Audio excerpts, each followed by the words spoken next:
shot. See, there we go. See, now we're all good. So my little update for you guys is this. I mentioned to you that my grandmother is on social media and that she likes and comments on just about everything. I did an unintentional experiment of that this morning. I found one of the pictures that Fallon had taken of me yesterday and just tagged myself in it because I thought it was a nice picture and I wanted to share some of my experience at this event on my Facebook page. And lo and behold, after I left this session this morning, I already had a comment from my grandmother. You look so good in that picture, Grace. I mean, seriously, the woman is just on cue. She just knows how this works. So what I want to talk to you about for this last section that I have with you is how to expand the ways of giving to your congregation. And really, this is a Generations Part 2 section. Generally, what I do when I talk about generations, I talk about this right at the end. I felt bad that I didn't give you those concrete ideas right away as you left the room this morning. So I want to give you some concrete thoughts about this. But there is a warning that goes along with it, which is that there's no quick fix for this in congregations and that every context is different. Just because you have millennials in your congregation doesn't automatically mean that you need to have an electronic giving platform. Just because you have Gen Xers in your congregation does not automatically mean that you need to be talking about credit card debt or any other type of debt. You need to be in conversation with the people in your communities to know what they need. It was interesting to chat with people as I've been in my travels who will often say, Grace, we just don't understand. We have these people who attend worship on Wednesdays or worship on Sundays, and yet they don't seem to be involved in the congregation's life in any other way. And people will ask Chick and I what to do about it. But we're not involved in their context. So often the best response that we can give is ask them. Ask them. Have you taken the time to sit down and form a relationship to ask people what they need? Ask them why they aren't involved in a certain way, without vilifying anybody, but just being in an open conversation with one another. So I want to offer you 4 big ideas and break them up with a few stories to offer. First, look into offering a personal financial wellness resource. Chick mentioned this yesterday. I think it's been mentioned all throughout our time together. I'm going to give you a few thoughts on it. Take what you will from it. I'm going to talk about changing the platform in which you talk about giving. I'm going to look at changing the conversation around a little bit, adding in some new language, and then last but not least, I think the most important of all these is how do we collaborate with one another. So, offering a personal financial wellness resource. Chick kind of talked around this yesterday that there are a variety of resources out there, and there certainly are. Brighton does have some phenomenal resources around this. I do invite you to look into those resources. Another really great one that's out there that everybody seems to have a different opinion about is Financial Peace University. Here's what I'll tell you about Financial Peace University. Everybody has an opinion. Most people who have an opinion have never taken the class. And this is the truth of the matter. I have never seen finances talked about more on social media amongst my friends than with Financial Peace University. They talk about it, they do it, they live it. People who have done this are very passionate about it. Are there some things theologically that I, as an ELCA Lutheran and ecumenical person of the faith, don't necessarily agree with? Yes. Do I think that that's at the core and center of what Financial Peace University is all about? Absolutely not.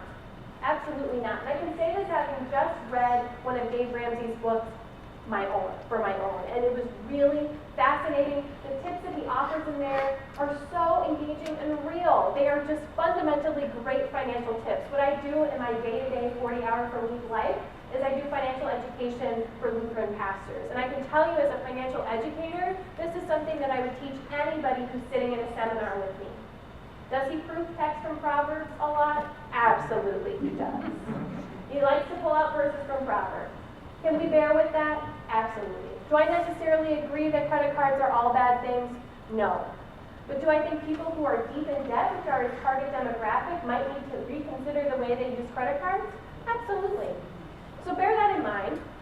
Just to use an example here, one of the churches that Chick and I have a lot of respect for in the ELCA is Augustana Lutheran Church in West St. Paul, Minnesota. They have offered this class before. They offered the 13-week version. Currently, I think he's offering an 8 or 9-week version of the class, so it's gotten a little bit shorter, which is good to get more folks involved. The first time they did this, they had 19 families participate. And just out of that single class, over $42,000 of debt was paid off and over $24,000 was saved. Somewhere in Embracing Stewardship, I don't have the book page number on hand, we list how many classes they've offered in general and how much they've paid off so far. As you can imagine, looking at the numbers from the first class, you better bet this class was offered again. Even more people participated, and that number of savings and debt paid off has just continued to grow. I'm really excited later this year. I wish I was coming back. I'd share this with you, to take this class from Lutheran Church myself and to hear how a mainline church frames Dave Ramsey's teachings. Regardless, it works. It's an option. Check it out. See if it might work in your context. I can't guarantee one way or the other. Another fantastic opportunity is private volunteer financial coaching. This is something that the congregation that I go to in downtown Minneapolis, Jacob's Well, uses. And what it does is it invites some people from the congregation, not necessarily doing well financially, but just some folks who seem to have a handle on finances, from a variety of different backgrounds, to offer up themselves as volunteer financial coaches. I am one of them, and I have to say this is the most fruitful volunteer work I have ever done. What they do is they give you some training from Thrivent, fantastic training materials, and they pair you up with someone else from the congregation who said, I want a coach. I want someone to stand on the sidelines of my financial world, give me some tips, and cheer me on. You are not their financial advisor in any way. You are not offering them financial advice. You are standing on the sidelines, walking with them in their financial situation. I have been walking with a couple from Jacob's Well for over a year and a half now. I have seen them through the birth of their first child and now having their second child. And we talk together on a monthly basis about where they're at in terms of their finances, how they're going to save for retirement. And it was so funny thinking about the last session I had with them. They said, Grace, we're in a troubled spot right now. We're about to have our second kid. We're not exactly sure how we're going to make ends meet. We need you to cheer us on. Remind us that it's going to be okay, and help us think through the big decisions we need to make. And it's a pleasure to walk with our sisters and brothers in Christ as they're making these financial choices. If you're interested in this ministry, talk with someone from Thrivent. I hope the person who's here from Thrivent today might be able to connect you with them. If you're interested and they cannot, talk to me, because I know the person who leads this program out of their philanthropic arm. I'm sure she'd be excited to chat with you. All right, so changing the platform is the next thing on the list. Just a few ideas for you here. We mentioned crowdfunding earlier today. That's bringing a lot of small gifts together to form a larger gift towards a specific project. And here's a specific definition. Crowdfunding is a goal-based fundraising venture, so you've got to have a specific goal you're raising money for, conducted by groups or individuals, generally using the internet, sometimes using text giving, that seeks small contributions for a large number of people. Believe it or not, you've probably been involved in crowdfunding, whether you knew it or not. One of the greatest examples, I think, is after Hurricane Katrina happened.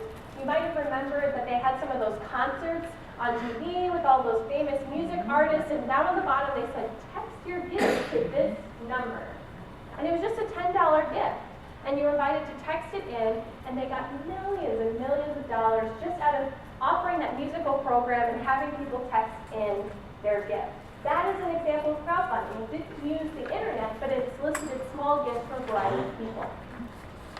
I think crowdfunding is an interesting idea to offer in something like a capital campaign setting, especially if you've got a lot of younger folks in your congregation, even a lot of youth in your congregation. You might be able to give $10 or $20. How can you bring them together through something as fun as kind of crowdfunding, all coming together, maybe all raising up your phones and texting in a gift, thinking of something exciting. Electronic giving. We have talked about this extensively here, and hopefully, if you were interested in it, you attended the electronic giving workshop. Hopefully, I'm not stealing any of that information. The biggest thing I would say to you is check in with the folks in your congregation. How would they like to give? Are they able to give in the ways they would like to give currently? Invite guests to think about how they would like to give. If you have that ability, if someone comes with a member of your congregation and they want to give a gift and they aren't able to, how would they have liked to have given a gift? I know I struggle. We talked about in venues like this where the offering plate is passed around, or for instance, when I go visit a congregation and I really fall in love with their people, maybe I preach a sermon there, I want to be able to give a gift to them, and there's no way for me to give online. They might give me their address, but again, I still haven't found my checkbook, so I'm a little bit of a struggle. How do I do this? How do I make this happen? And there have been many times I haven't been able to give a gift because there just wasn't a good way to do it. Something I would tell you about electronic giving is the way that Jacob's Well at Church in Minneapolis that I attend does this. I think they do this in a very seamless way. First, they offer an opportunity for people to give online on a one-time or a recurring basis. They happen to choose a platform called Give Minnesota. You can probably tell by the name that that's a regional-based platform. But this is one that many of our nonprofits use. Their fees tend to be particularly low. And it also allows them to be a part of a nonprofit day in November where everybody gets excited to give together. And I'll talk more about that in just a moment. The other thing that they do is for people like me who have been attending for a long-time basis, they encourage you to transition to doing electronic transfer through your bank account. This is something that anybody can set up. I don't even belong to a large bank. I belong to a small credit union in Minnesota. And all I did was go to their bill pay section, and what I do is I kind of bill my congregation. I send that check like I would have billed to Jacob's Well every month for the amount that I give. That costs me nothing, and it costs the congregation nothing, because they receive a check just the same way they receive a check from Chip. However, for me, it's really simple, because if I want to change my gift, I'm not going onto some external site. I'm just going onto my bank account and making a shift there. It's very simple, it's very easy to use, and it gets rid of that fee conversation that often comes up around electronic giving. So just a funny story. I realize some of you may roll your eyes when I bring this up, but just around Jacob's Well, I mentioned to you that most folks in this congregation are under the age of 50, and so we can have a little bit of fun. Something that we decided to do on the Give Minnesota Day. This is a day where anybody who uses the Give Minnesota platform, from the Make-A-Wish Foundation to St. Olaf College to Luther Seminary, anybody who uses that platform is invited to invite their constituents to give on that day. So it's a really fun day. It's usually in the middle of November, and we're getting some crummy weather in Minnesota, and we need something to get excited about. So everybody is giving on the same day to those causes they care about and sharing it online. Jacob's Well has been a part of this, and one of the years they won a little bit of an award because they received the most money for their cause during that hour. We wanted to win that award again, and to win the prize money that comes with it. And the staff of my congregation had this hilarious idea that we should all get up between 2 and 3 in the morning, because that's when we have the best chance to win, right? And give money at that time. And I thought, that is absolutely crazy. There's no way that's going to work. I'm someone who loves their sleep, so I did not get up between 2 and 3 in the morning. But it was hilarious, because when I got up at 6, I had a Facebook feed full of people who had gone on at 2 in the morning, gave to Jacob's Well, wrote a post about it, and most of which took a picture of the supermoon, because it happened to be the same day. It was really fascinating. They had a wonderful time giving, and what was interesting about it, I realize most of you may say, Grace, there's no way anyone's stay up at 2 in the morning to give to my congregation. I understand that. That's because giving became a movement, for just a little bit. So is there another way that giving can become a movement in your congregation? Something that people get up and are excited about, something to break them out of thinking of giving just as a Sunday morning routine. So just something to spark your creativity. Looking at changing the conversation here. Something that Jacob's Well does all the time is they preach about money incessantly. We are a topic-based sermon congregation, and so constantly the leader of our congregation is out asking people, what do you want to hear about? What should I be preaching about? And the two topics that always come up are money and religious pluralism. And our pastor, Greg Meyer, will often say, guys, seriously, I just talked about money like 3 weeks ago. Are you sure you want to hear about this again? Yes, we need to keep hearing about money because this is an important thing in our lives and we want to connect faith to finance. So this section was about broke and money's grip on you. It did not have an ask for money. It was just about money and daily life. Another way to think about this is, of course, to use narrative budgeting. This is an example of a ministry plan from Peace in Tacoma, Washington. They also do narrative budgeting. They have the most detailed narrative budget I've ever seen in my life. I think it's 16 pages long. Something I didn't say earlier that's really important in terms of transparency is to make sure that you're including a line item budget with your narrative budget. Because there will always be a few people that are going to want to see that line item budget. And they're going to assume that if you haven't shared it, it's because you're hiding something. It's really vital. And those who aren't making that connection by saying, okay, where's the pastor's salary up here? Or where's the building facility? It's a great way to tell the story to say, yeah, here it is on the line item budget. Let me show you where it occurs on each of these 3 or 4 pages as well. Connecting the dots.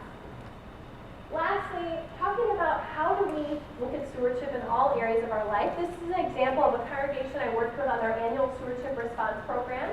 And instead of just focusing on money, they decided to focus on all areas of stewardship. They sent this out to everybody as part of their annual response program and had them rate themselves. How am I doing with stewardship in nature? How about my emotional health? What about my financial health? And even cooler, they had a poster of this, almost about the size of how it is on this PowerPoint, up in the back of their congregation in the narthex, and they invited people to rate Augustana in terms of where they stood, which gave a lot of direction for the stewardship team for the next year to say, wow, people are handled in terms of financial health, but they really need some help with how to connect stewardship and their faith life. That's where we're going to focus for our next year. Some new language. Something I've heard about recently that I think is interesting is this idea of talking about stewardship as investing in shares, kind of like a community-supported agriculture, a CSA. You may have heard of that before. What does it mean to bring together our money, to have shares in the produce, so to speak? It has some interesting language going on here with investing. I know there are some pros and cons, but I invite you to consider some new words. Obviously, as you know by the title of our book that Chick and I wrote, we're kind of big fans of the word stewardship. The title, Embracing Stewardship, gives that away. But gratitude, generosity, those are other words that we might use. We talked about taking care and management earlier today as well. And last but not least, think about collaboration. Who can you invite to be a part of your stewardship team this year? Which new faces do you want to invite into the room? And how do you invite them into an incomplete story and not a complete one, and assume everything's going to be the same? There's a story that Chick often shares about a banker that became a part of his stewardship team, who I think was in his 40s, in 30s actually, and asked a ton of questions and was quite frankly an annoyance to the team in a lot of ways. Because he wanted to know, why are we doing it this way? Why haven't we done it this other way before? And although it was annoying, a lot of things changed and a lot of things were delved into that hadn't really been looked into before. I shared with you the example of St. Stephen's yesterday. I think that's one of the best examples of collaboration. That was the example of kind of that capital campaign where they had the 30-year-old do some crowdfunding, and then they had the 50 and 60-somethings do that legacy dinner. The thing that I think is so cool about that collaboration is it reminds us that we don't have to just focus on adults under 40. So often people think when I give this presentation that they need to wipe out everything in terms of stewardship, only focus on these young adults and reaching them. That's not going to work. How do we intertwine together? How do we bring everybody to the table and take a few different approaches? Now I'm going to invite Chick up to do his last